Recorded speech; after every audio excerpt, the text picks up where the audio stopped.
All right, welcome to The Explainer. So today we're doing something really practical. We're taking a fantastic Harvard Business Review article, How to Overcome Your Fear of the Unknown, and we're turning it into an actual playbook. This is your guide for managing growth, whether that's for your company, your team, or, even just for yourself. Especially if you're getting ready for a class discussion on this very topic, this is going to be the perfect breakdown. Let's dive in. So let's start with a big question, one that every single growing company, every leader, heck, every one of us who wants to get better has to face. You want to innovate. You want to expand. You want to transform. But what is that one single ingredient you absolutely have to make any of that a reality? And there it is. The answer is embracing uncertainty. See, real growth isn't about having a perfect map with all the answers. It's about being willing to take the next step even when you don't. And that creates a huge internal conflict because as human beings, we are literally hardwired to be afraid of the unknown. Now think about this for a second. Uncertainty and possibility, they're two sides of the exact same coin. Our brains, right, they immediately jump to the left side of this chart. We think about the risk, the what-ifs, the stress, the chance of failure. But here's the insight. You cannot have the stuff on the right, the transformation, the achievement, the meaning, without the stuff on the left. They're a package deal. Your greatest accomplishments probably came right after you stared down some serious uncertainty. Okay, so how do we actually do this? How do we get comfortable with being uncomfortable? Well, we've broken it down into a playbook. It's super straightforward. First, we're going to tackle what's called the growth paradox. And then we'll walk through 4 specific plays you can run to turn all that uncertainty from something you fear into your greatest advantage. Let's get to it. All right, first up, let's unpack this thing we're calling the growth paradox. Why is it that we instinctively resist the very thing, uncertainty, that fuels growth? The answer, it turns out, is deep inside our own heads. And it all boils down to one powerful psychological quirk: loss aversion. Study after study has shown this. The pain of losing something feels way more intense than the pleasure of gaining that exact same thing. So the pain of losing $10 feels way worse than the joy of finding $10. When we face the unknown, our brain's alarm system immediately starts screaming about what we could lose, not what we might gain. And understanding that bias, that it's our default setting, is the absolute first step. We have to learn to override it. So if that's our default setting, how do we override it? Well, that brings us to our very first play. And this one is all about reframing the game, literally changing the mental rules you're playing by.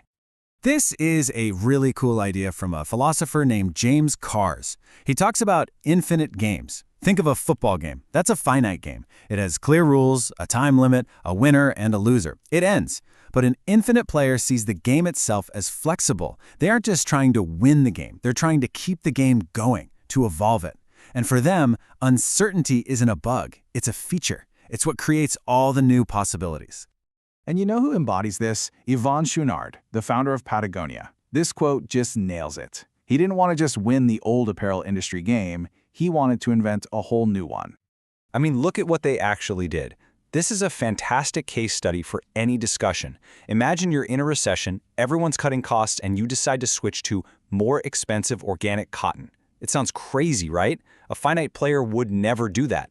But Chouinard was playing an infinite game, one guided by his values. And the result? He built this incredibly strong brand. And get this, Patagonia's sales actually went up during that downturn while their competitors were shrinking. It's a perfect example of how values can be a more powerful driver than just profit. All right, so you've changed your mindset. Awesome. But you still got to have the guts to actually make a move. And that leads us right into play number 2, prime for risk. This is all about building up your courage muscle. This is such a cool, counterintuitive idea. It's like you have an uncertainty budget. By making some parts of your life really simple and predictable, like Steve Jobs wearing the same black turtleneck every single day, you're not wasting mental energy on small decisions.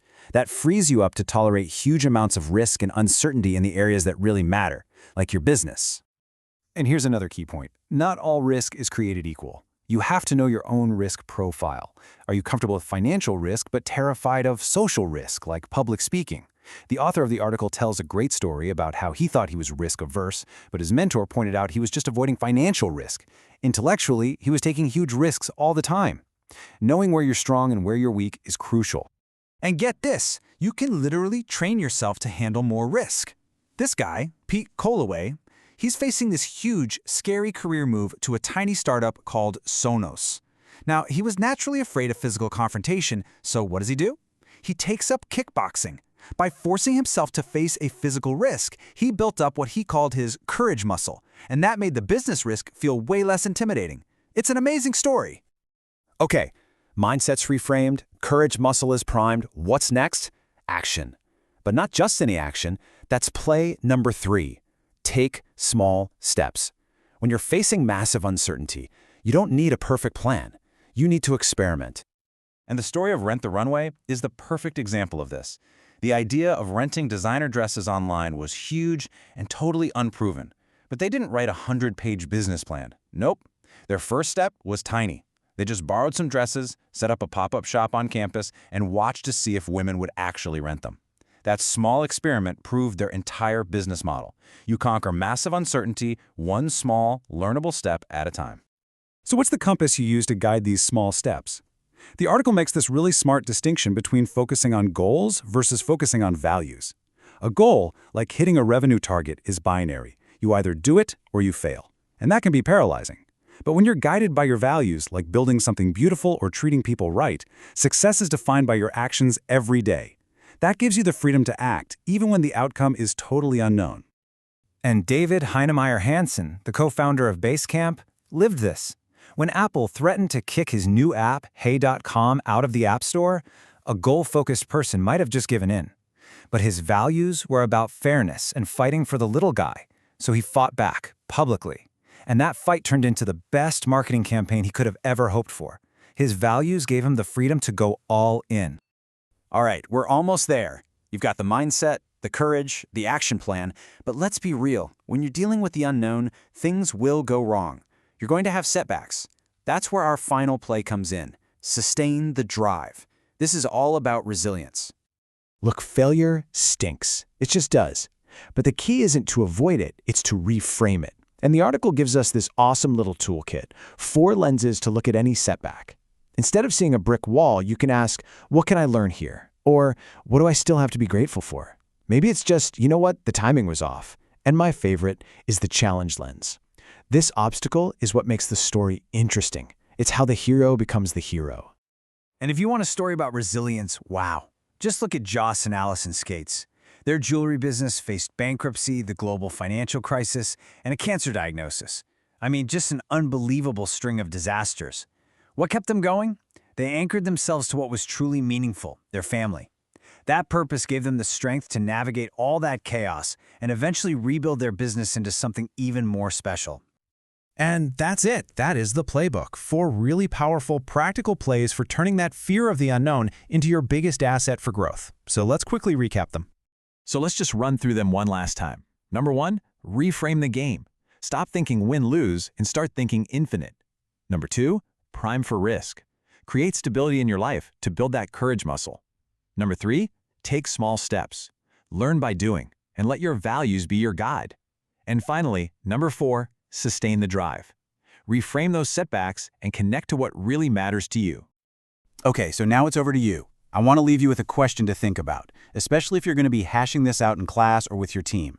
For a company that's in that chaotic, exciting, uncertain phase of rapid growth, which one of these 4 plays do you think is the most critical to get right first? Is it the mindset, the preparation, the action, or the resilience? And why?